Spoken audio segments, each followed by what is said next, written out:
ಬ್ಯಾಂಕ್ನ ನಿರ್ದೇಶಕರು ಆದಂಥ ಗೋವಿಂದರಾಜ್ ಅವರು, ಬ್ಲಾಕ್ ಕಾಂಗ್ರೆಸ್ನ ಬೂದಿಕೋಟೆ ಬ್ಲಾಕ್ ಕಾಂಗ್ರೆಸ್ನ ಅಧ್ಯಕ್ಷರಾದಂಥ ಕೆ.ವಿ. ನಾಗರಾಜಣ್ಣವರು, ನಗರ ಘಟಕದ ಅಧ್ಯಕ್ಷರಾದಂಥ ಚಂದ್ರಕುಮಾರ್ ಅವರು,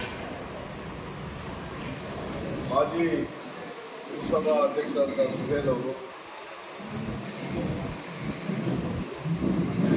ಪುತ್ತೂರು ಗ್ರಾಮ ಪಂಚಾಯತಿ ಮಾಜಿ ಅಧ್ಯಕ್ಷರಾದಂಥ ನಾರಾಯಣಸ್ವಾಮಿ ಅವರು ಎಲ್ಲರೂ ಕೂಡ ಇವತ್ತು ಪತ್ರಿಕಾಗೋಷ್ಠಿಯನ್ನು ಕರೆದಿರೋ ಉದ್ದೇಶ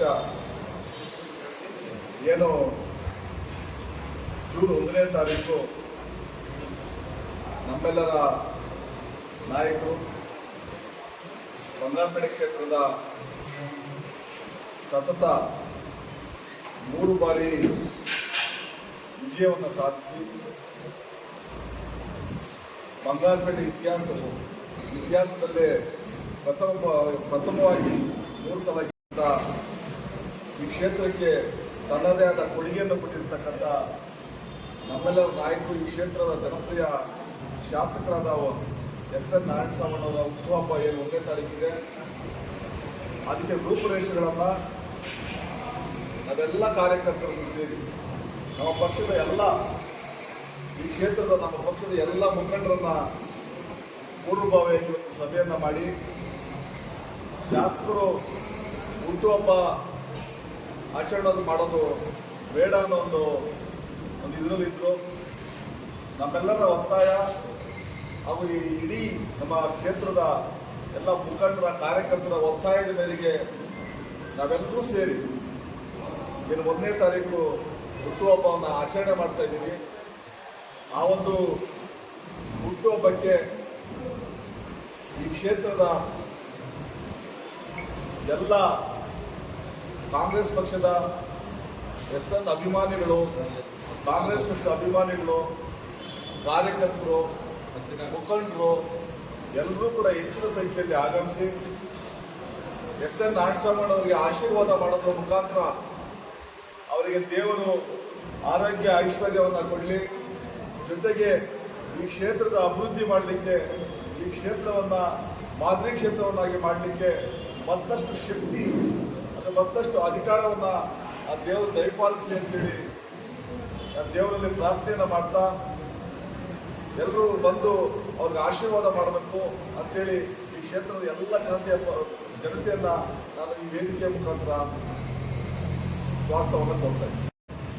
ಎಲ್ಲ ಕಾಂಗ್ರೆಸ್ ಬಂಧುಗಳು, ಸನ್ಮಾನ್ಯ ಎಸ್.ಎನ್. ನಾರಾಯಣಸ್ವಾಮಿ ಅಣ್ಣವರ ಅಭಿಮಾನಿ ಬಳಗ ಎಲ್ಲರೂ ಒಟ್ಟಿಗೆ ಈ ಒಂದು ಕಾಂಗ್ರೆಸ್ ಕಚೇರಿಯಲ್ಲಿ ಸಭೆ ಸೇರಿದ್ವಿ. ಪೂರ್ವಭಾವಿ ಸಭೆ, ಶಾಸಕರ ಒಂದು ಜನ್ಮದಿನ ಏನು ಶನಿವಾರ ಅಂದರೆ 1ನೇ ತಾರೀಕು ಜೂನ್ 1ರಂದಿದೆ, ಅದನ್ನು ಯಾವ ರೀತಿ ಆಚರಣೆ ಮಾಡಬೇಕು, ಆಚರಣೆ ಮಾಡಬೇಕಾ ಬೇಡವಾ ಅನ್ನೋದನ್ನು ನಮ್ಮೆಲ್ಲ ತಾಲೂಕಿನ ಅಧ್ಯಕ್ಷರುಗಳು, ಸದಸ್ಯರುಗಳು, ಬ್ಲಾಕ್ ಅಧ್ಯಕ್ಷರುಗಳು, ಎಲ್ಲ ಪದಾಧಿಕಾರಿಗಳು ಸೇರಿ ಮಾತಾಡುವಾಗ, ಇಲ್ಲ ಹೋದ್ಸಲಿ ಕೂಡ MLA ಅವರು ಹುಟ್ಟುಹಬ್ಬವನ್ನು ಆಚರಿಸ್ಕೊಂಡಿಲ್ಲ, ಅವರು ಹೊರಗಡೆ ಹೋಗಿದ್ರು, ಈ ಸಲ ಕೂಡ ಹಂಗೆ ಮಾಡ್ತಾ ಇದ್ದಾರೆ, ನಮಗೆಲ್ಲ ನೋವಾಗ್ತಾ ಇದೆ, ನಮ್ಮ ನಾಯಕನ ಹುಟ್ಟುಹಬ್ಬವನ್ನು ನಾವು ವಿಜೃಂಭಣೆಯಿಂದ ಆಚರಿಸಲೇಬೇಕು, ದಯವಿಟ್ಟು ನಾವೆಲ್ಲ ಒತ್ತಾಯ ಮಾಡ್ತಾ ಇದ್ದೀವಿ.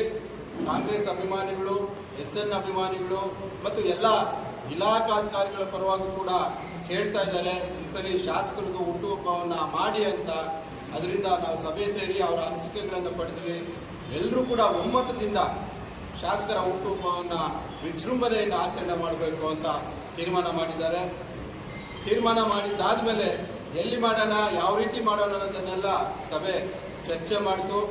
ಸಭೆಯಲ್ಲಿ ಚರ್ಚೆಯಲ್ಲಿ ಎಸ್.ಎನ್. ರೆಸಾರ್ಟಲ್ಲೇ ಮಾಡೋಣ, ಎಲ್ರಿಗೂ ಕೂಡ ಅವರ ಹುಟ್ಟುಹಬ್ಬಕ್ಕೆ ಉಚಿತವಾದಂಥ ಊಟದ ವ್ಯವಸ್ಥೆಯನ್ನು ಮಾಡೋಣ, ಮತ್ತು ಎಲ್ಲ ದೇವಸ್ಥಾನಗಳಲ್ಲೂ ಕೂಡ ಪೂಜಾ ಕೈಂಕರ್ಯಗಳನ್ನು ಅವರ ಹೆಸರಿನಲ್ಲಿ ಅರ್ಚನೆಗಳನ್ನು ಮಾಡೋದ್ರ ಮುಖಾಂತರ ಎಲ್ಲ ಬಡ ಹಾಸ್ಟೆಲ್ಗಳಲ್ಲಿ ಮತ್ತು ಕಣ್ಣು ಮತ್ತು ಕಿವುಡ ಆ ಒಂದು ವೃದ್ಧಾಶ್ರಮಗಳಲ್ಲಿ ಎಲ್ಲ ಬ್ಲಡ್ ಕ್ಯಾಂಪ್ಗಳು ಮಾಡೋದ್ರ ಮುಖಾಂತರ, ಹಾಸ್ಪಿಟ್ಲಲ್ಲಿ ಹಣ್ಣು ಹಂಪುಗಳನ್ನು ಕೊಡೋದ್ರ ಮುಖಾಂತರ ಅವರ ಹುಟ್ಟುಹಬ್ಬವನ್ನು ವಿಜೃಂಭಣೆಯಿಂದ ಆಚರಣೆ ಮಾಡಬೇಕು. ಆ ಒಂದು ಸ್ಥಳ ಬಂದು ಎಸ್.ಎನ್. ರೆಸಾರ್ಟ್ ಆಗಿರಬೇಕು. ಯಾಕೆಂದರೆ ಸುಮಾರು ಒಂದು 5,000-6,000 ಸಾವಿರ ಜನ ಸೇರೋದ್ರಿಂದ ಬೇರೆ ಎಲ್ಲೂ ಸ್ಥಳಾವಕಾಶ ಇಲ್ಲ. ಅದರಿಂದ SN ರೆಸಾರ್ಟಲ್ಲೇ ಮಾಡೋಣ ಅಂತ ಇಡೀ ಸಭೆ ಒಕ್ಕಲಿನಿಂದ ತೀರ್ಮಾನ ಮಾಡಿದೆ. ಅದರಿಂದ ದಯವಿಟ್ಟು ನಮ್ಮೆಲ್ಲ ಕಾಂಗ್ರೆಸ್ ಅಭಿಮಾನಿಗಳು ಮತ್ತು ಶಾಸಕರ ಒಂದು ಅಭಿಮಾನಿಗಳಿಂದ ಏನಿದೆ, ನೀವೇನು ವಿದೇಶಕ್ಕೆ ಹೊರಟಿದ್ದೀರಿ ಕುಟುಂಬದ ಸಮೇತ, ದಯವಿಟ್ಟು ಒಂದು ದಿವಸ ಮುಂಚೆ ನೀವು ಬಂಗಾರಪೇಟೆಗೆ ಬರಬೇಕು. ನಮ್ಮೆಲ್ಲರ ಒಂದು ಪ್ರೋತ್ಸಾಹ ಆಶೀರ್ವಾದ ನಿಮಗೆ ನೀಡಬೇಕು ಅಂತೇಳಿ ಎಲ್ಲರೂ ಕೂಡ ತೀರ್ಮಾನ ಮಾಡಿದ್ದೀವಿ. ದಯವಿಟ್ಟು ಶಾಸಕರ ಹತ್ರ ನಾವೀಗ ಒಂದು 5 ನಿಮಿಷಕ್ಕೆ ಮೊದಲು ಫೋನ್ ಮುಖಾಂತರ ಮಾತಾಡಿದ್ವಿ. ಹುಟ್ಟುಹಬ್ಬಗಳನ್ನು ಅದ್ದೂರಿಯಾಗಿ ಮಾಡೋದು ಬೇಡ ಅಂತ ಅವ್ರು ಹೇಳ್ತಾ ಇದ್ದಾರೆ. ಆದರೂ ಕೂಡ ಅವರ ಅಭಿಮಾನಿಗಳು ಕೇಳ್ತಾ ಇಲ್ಲ. ದಯವಿಟ್ಟು ನೀವು ಬರಲೇಬೇಕು ಅಂತ ಹೇಳಿದ್ದಕ್ಕೆ ಅವರು ಆಯಿತು, ನನ್ನ ಪ್ರವಾಸವನ್ನು ಮೊಟಕುಗೊಳಿಸಿ ನಾನು ಒಂದು ದಿವಸ ಮುಂಚಿತವಾಗಿ ಬಂಗಾರಪೇಟೆಗೆ ಬರ್ತೀನಿ ಅಂತ ಒಪ್ಕೊಂಡಿದ್ದಾರೆ. ಅವರು ಒಪ್ಕೊಂಡು ಆದಮೇಲೆ ಸಭೆಯಲ್ಲಿ ತೀರ್ಮಾನ ಆಯಿತು. ಎಲ್ಲರೂ ಕೂಡ ಖುಷಿಯಿಂದ ಈ ಒಂದು ಹುಟ್ಟುಹಬ್ಬವನ್ನು ಆಚರಣೆ ಮಾಡ್ತೀವಿ.